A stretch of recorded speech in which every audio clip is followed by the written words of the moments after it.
So this is Danny Flexen here for Seconds Out. Delighted to be joined once again by Hall of Fame promoter Frank Warren. Frank, how are you doing?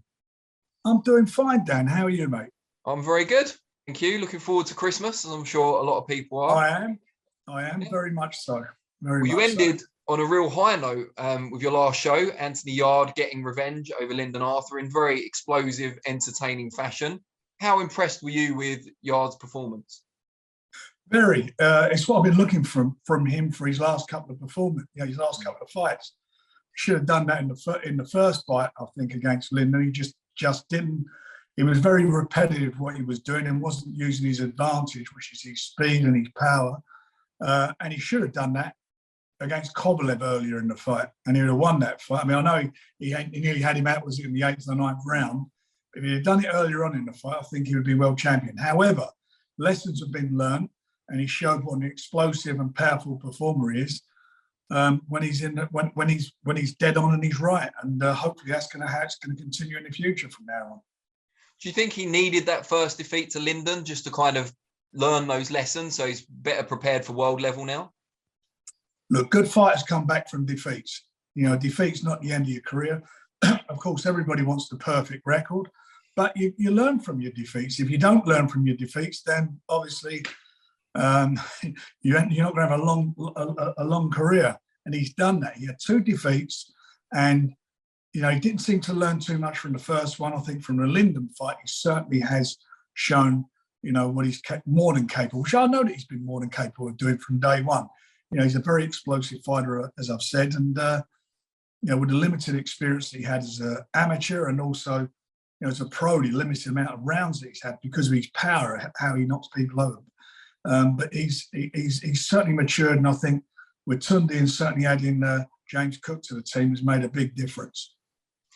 And will his next fight be a world title shot, or will he need one in between while Callum Johnson and Joe Smith Jr. settle their dispute?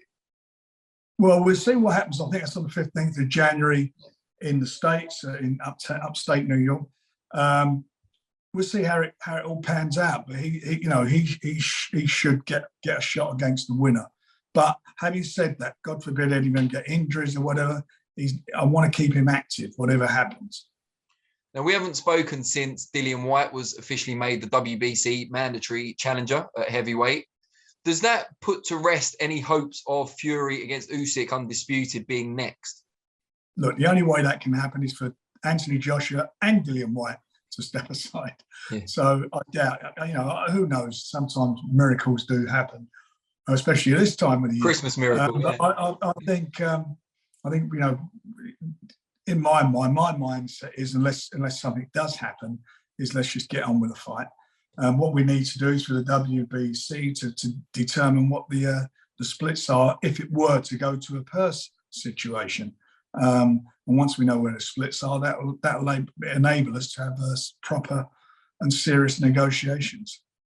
Were you expecting the WBC, when they made Whyte the mandatory, to dictate the terms in terms of the purse split then, rather than delay it until you've negotiated? Well, it's not unusual for them not to be done straight away, but we do need them because it will hamper negotiations. Both fighters need to know what if it were to get into that position. If we allowed it to get into that position, then they need to know what the splits will be, and that will, as I say, will make it easier for negotiations.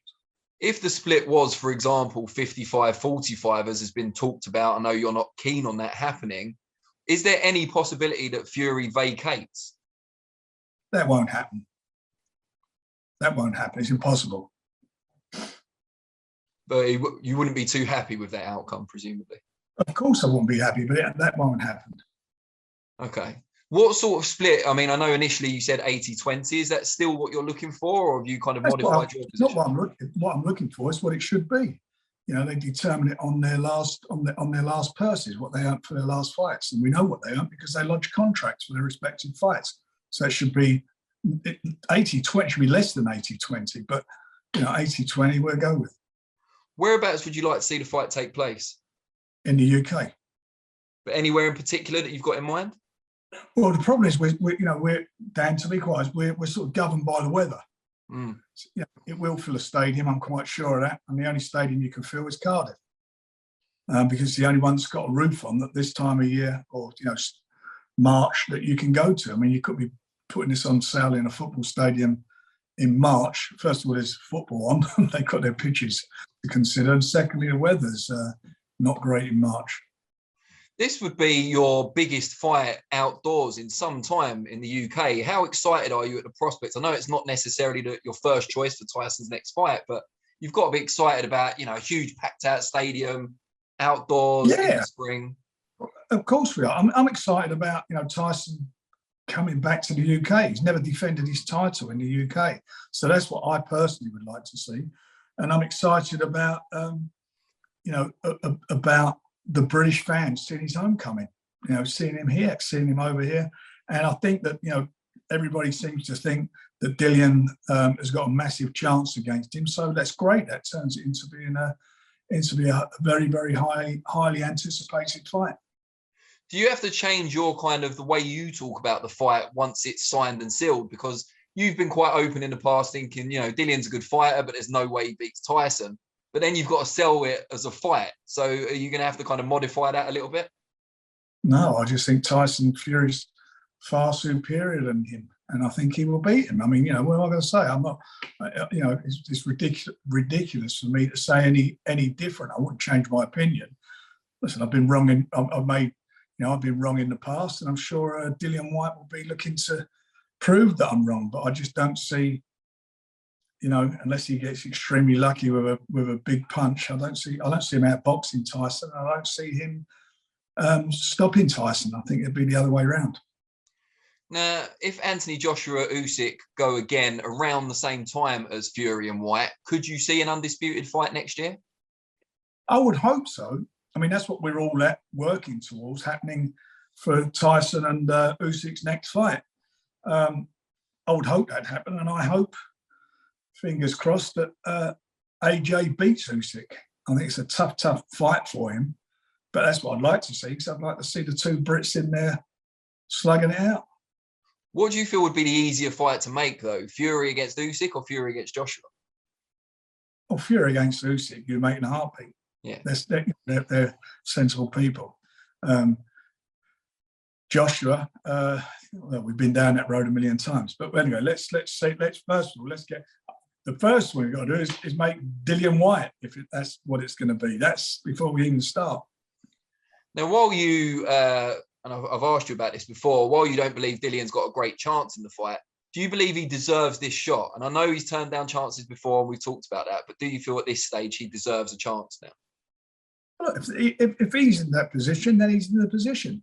What I find, what just gets on my nerves, keep hearing he's whinging and moaning, is the fact that he had an opportunity to fight for the title. He turned down the money against Joshua. He should have took that money.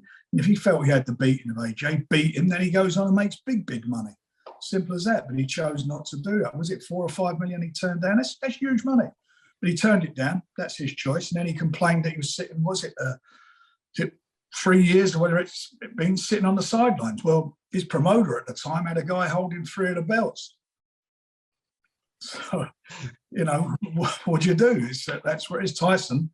He came back. Was he 6 months? Within 6 months, had fought for a world title and got robbed the first time, and has fought again for it a little while after. So I don't know. I get sick and tired of hearing all the moaning about it, and he's complaining. He's in a position now where he may get his shot. It may happen, and I hope it does. And then then we'll see what he's got and whether he actually deserves it, or is how can I put it, or he's worthy of that opportunity. And sticking with the heavyweights just for a minute, I've seen some stuff on your or Frank Warren Twitter page, Instagram. Big fight news coming for Joyce, the juggernaut. Give us a hint. We've got a press conference next week, and he's in a good fight. It'll be in February in the UK, and we're announcing it next week. What day next week? Because I'm booked out on Thursday. So. Well, you're lucky because we're doing it on Wednesday.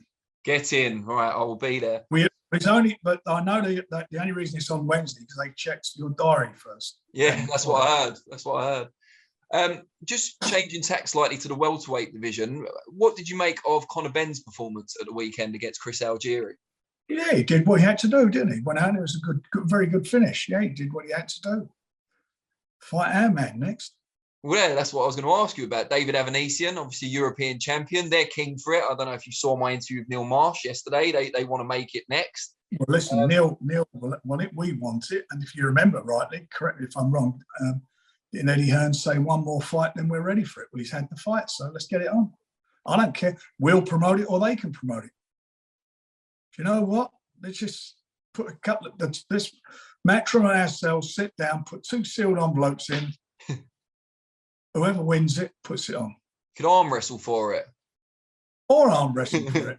I don't know, whatever you want to do. But the most important thing is to get the fight on. It's a great fight. I mean, they're two good punchers, 2 good fighters, and I think it'd be a great fight for the British public. Hand on heart, if the situations were reversed, would you make the fight? No. No, I don't think so. But at least you're honest about it. What do you make of Conor Brook, by the way?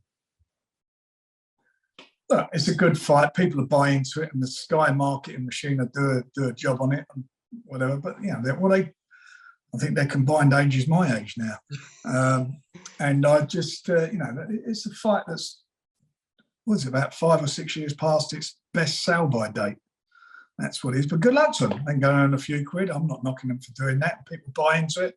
Let them buy into it. But I mean, the winner of that is not exactly going to set the world alight, is he? Let's be honest.